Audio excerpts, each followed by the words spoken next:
উলিপুর থেকে আমরা এসেছি আমরা এসেছি আজকে আমাদের নতুন এমপিদের শপথ গ্রহণ অনুষ্ঠানে।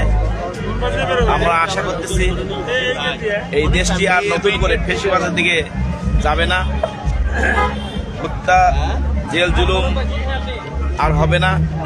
মানুষ যাতে তাদের কথাগুলোকে স্বাধীনভাবে বলতে পারে, মানুষ তাদের দাবি আদায়ের জন্য আর যাতে নতুন করে জীবন দিতে না হয় কাউকে। এই জন্য নতুন সরকারের কাছে আমরা আশা করব এই দেশ সন্ত্রাস দুর্নীতিমুক্ত হবে। আমার আসনের MP barrister Mahbub Alam Salih Ulipur আসন থেকে উনি জয়লাভ করেছেন, বাংলাদেশ জামাত ইসলামের প্রার্থী।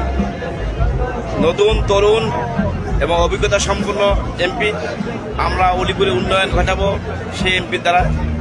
আশা করতেছি সকল এমপি এই দেশের জন্য, এই দেশকে নতুন করে গড়ার জন্য কাজ করবেন এবং এই দেশকে সুন্দর একটি সুস্থ দেশ হিসেবে বিশ্বের মানচিত্রে যাতে আমরা দাঁড়াতে পারি, মাথা উঁচু করতে পারি, আর নতুন করে যাতে ফেসিবাদের দিকে আমাদেরকে যেতে না হয়, এই আশাবাদ ব্যক্ত করতেছি আমি আজকে এই নতুন এমপিদের শপথ অনুষ্ঠানে।